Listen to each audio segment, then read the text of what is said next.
Welcome to another LinkedIn ads video. Today we're talking about lead gen forms, and specifically I want to go over why we want to use lead gen forms, because I'm not that into them, to be completely honest with you, but everyone wants to do lead gen forms.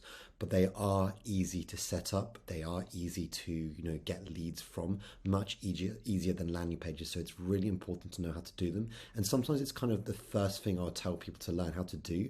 So yeah, I think it's very important to learn lead gen forms and how to do them really, really well. And I'm not only going to show you how to set up the lead gen forms, I'm going to show you exactly how to be successful with them. So let's jump in. So if you don't know me already, my name's Phil and I run hundreds of thousands of dollars a month for LinkedIn ads clients. So I have a bunch of clients. This is my website, kin.co. It's sponsored by my company.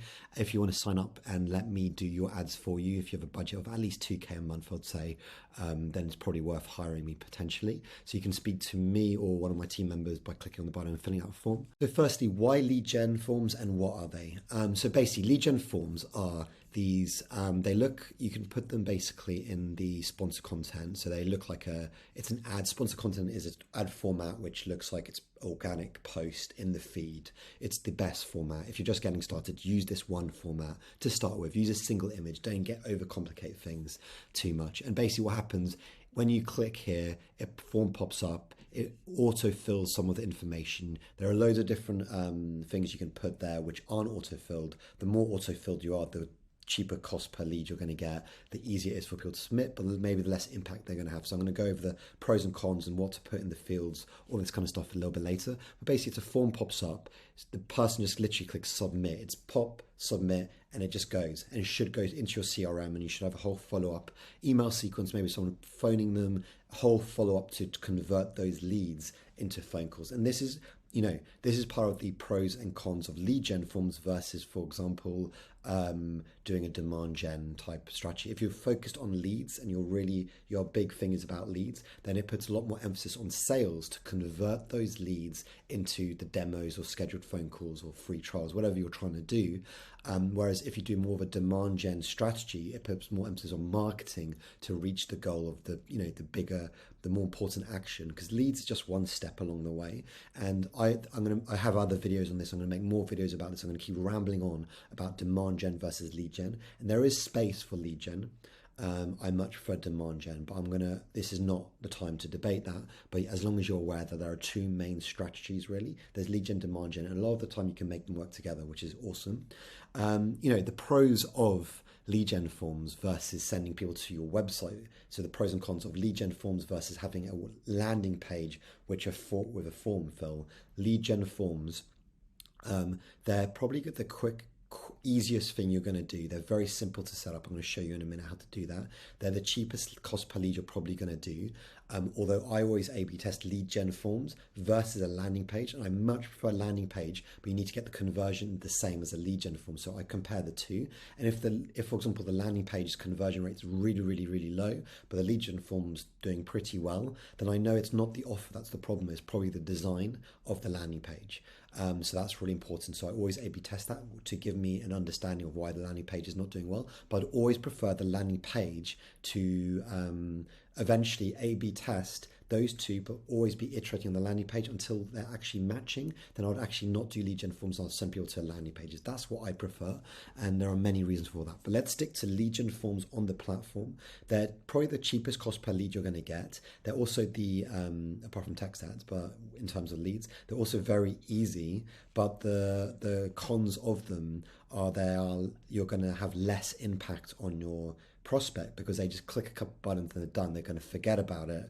And you also have the second reason why then it's not so good versus a landing page is you have less control, because they click a couple buttons and then they're back on their way. Whereas if you send people to a landing page, you have a lot more control. You can have a lot more control over what fields you have, how you communicate, the branding, and then when someone submits, you can actually redirect them to the more sales page, like do a demo now. So with that flow, with one click, they go to the lead gen page, they fill out the information, then they get redirected to the sales page. And some of those people, not many, so quite a low conversion rate, but still it creates the biggest impact you can of your budget.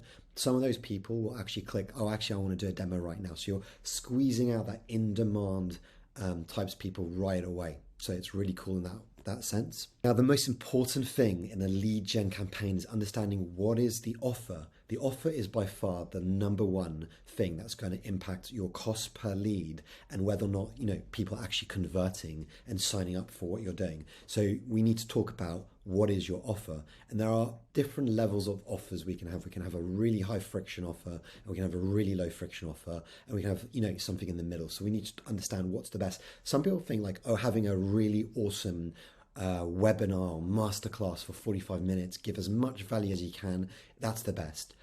It's not, and I've A/B tested so much, and it's because it's high friction. No one really, when they're browsing on LinkedIn, they don't really want to suddenly sign up to a 45-minute webinar in the middle of the day, and then, it's just so much friction. They don't want to do that. It's too much time involved. They want something much less friction so they can click, get the information they need, get in, get out kind of thing. And that from what I've seen, from spending a ridiculous amount of money, we're talking like hundreds of thousands, tens of thousands over the years on lead gen ads specifically, I would recommend finding a friction, which is just offer someone some information, intrigue them with something interesting. Say like they need to know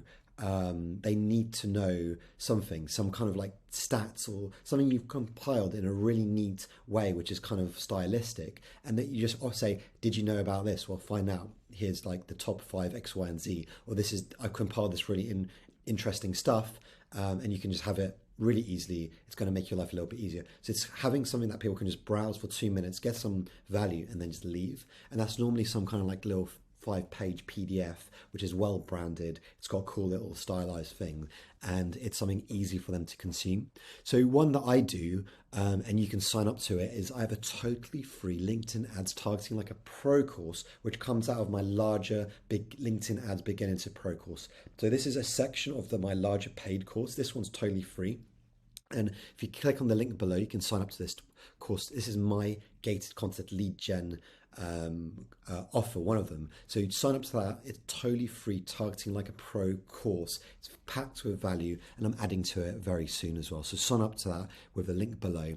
But this is one of mine. This actually does really well, especially on YouTube. On LinkedIn, it also does well with paid media. But this is like an example of a landing page of just some gated content, which is quite, it just goes over some of my LinkedIn ad system I use to generate huge demand for B2B business. So it just goes over my like main systems. It's really easy for people just to sign up to. Then I have one here, which is I also teach about cold email. I do demand generation for B2B, mainly SMEs. So this one's for the smaller businesses. It's learn the exact cold email system to use, get hundreds of booked phone calls. So this is a video course sent to your email over the next 5 days. This one's doing really well, actually. So this is just some examples. And then this is a masterclass, which does okay. I push people to this because the pros of sending people to a masterclass, it's not going to get you the cheapest cost per lead, but it will give you, anyone who watches that masterclass, especially if it's actually good and filled with value, anyone who's actually watched at least 50% of the masterclass, they're going to have so much impact from you. So when you do reach out, or you do follow up, they're going to have some kind of like, oh, I know exactly what this guy's about. I know what they're about. I know what this company does. And if it's for them, it'll be easier to convert, especially if they've listened to you speak for the past few, half an hour, whatever it is. And this is another one about demand gen. So the gated content is really important. I wouldn't go for high friction, as much value as possible, kind of, because they're often high friction. I'd find something a bit in the middle. You don't want just a blog article because people can't expect them for free. So you want something which is like compile some intriguing bit of information. Maybe you compile the top 5 ad creatives you've seen this year from the best companies, and that's going to be really good for an ads person like me, because I'll be like, I just want to see the top 5, who's doing some cool stuff with ads, and someone's done that work for me. Let's have a little peek. So whatever your industry is, if it's recruiting, it could be the way AI is going to change recruiting in 2023 and beyond. How to integrate ChatGPT into recruiting. If you have like some kind of blah some kind of thing about that, then you can something intriguing, something that people want to know about. Everyone's talking about AI and ChatGPT at the moment, so if you just incorporate that, I'm sure that'll convert really, really well. Let's set up a lead gen ad from scratch so you know exactly how to do it. I have a whole video, I will link in the description below, all about campaign manager. I have a whole campaign manager tutorial. I have 2 or 3 of them. I do one at least once a year when campaign manager, changes and adds a few different elements. I'm always updating it and making new videos. So check out that video if you don't know about Campaign Manager. I also have one on Business Manager. I also have one on, I just made a video last week on LinkedIn Ads 2023, which goes over like from beginning to end, all about the different formats, targeting, all things. So check out those videos in the description below. But for this video, I'm going to assume you already know that. If you don't, check out those videos. So we're going to create a campaign. We're going to click on campaign. We're going to then go, it's fine, I want it in this campaign group. I also have a video on naming conventions, and please do, I actually am going to link, maybe in the description below as well, I have a sheet which helps you with name conventions. You just fill out the different parts and it creates a name convention for you. It's really cool, Google Sheets. So check out if I've added that or not. I'm not entirely sure. Been meaning to do that for a long time. But okay, so we need to go to lead generation ads. So when website visits will send people off the platform, lead generation will be the lead generation on the platform one. So I'm not going to go into audiences and all that kind of stuff. Make sure you have your audiences right. I have whole videos on this as well, so just check out the playlist. I'll link a link to this playlist so you can learn everything from scratch. So let's just assume that's it. We're going to do a single image. So with lead gen forms, you can have a few different formats, but I think just keep it really simple, keep it to a single image ad, and you can actually put them as conversation ads, but it gets a bit complicated. So you can't have LinkedIn Audience Network. We don't really want that anyway, so turn that off. Also always turn off enable audience expansion. You want to keep control of your targeting because targeting is so good here that you don't need to. Put a budget that you feel comfortable with. I'm doing maximum delivery for now. I'll probably bring out a video about bidding. My bidding strategy's changed actually recently. Okay, so here we are. We get to now setting up the actual lead gen ad. So here is the thing. You should name it whatever you want. You don't have to name this ad. In the ad, you're going to have to write the introductory text. With the introductory text, with whatever ad you have, I kind of think LinkedIn, what performs best, sometimes just having one liner or having a short little paragraph, just telling people very briefly about the value and telling them what you want. So it's straight away, download this report on X, Y, and Z. Here's the value. This is why it's important. Download it now. It's really simple. It's not like Facebook ad copy or trying to tell a big story. It's kind of more matter of fact, like this is why it's awesome.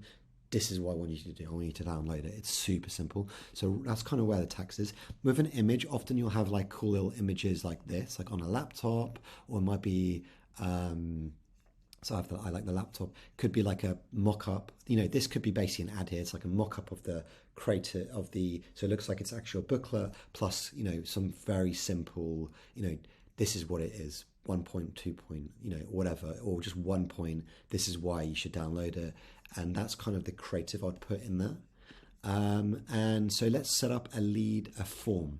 So with the form, I'm going to set up a brand new form, and I would often have download or learn more. Learn more is a bit softer. Download now is good as well for this one. So let's create a brand new one.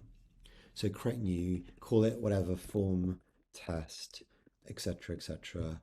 Whatever you want to call it, whatever makes sense for you. You should have some naming conventions. You can change the language here. The offer headline should be here.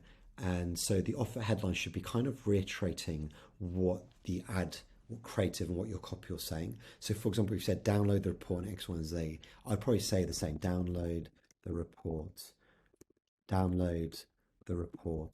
on how to kill it with your LinkedIn ads or whatever, download the report, download the guide to running guides to how we generate thousands of leads a week, and then maybe you can put in within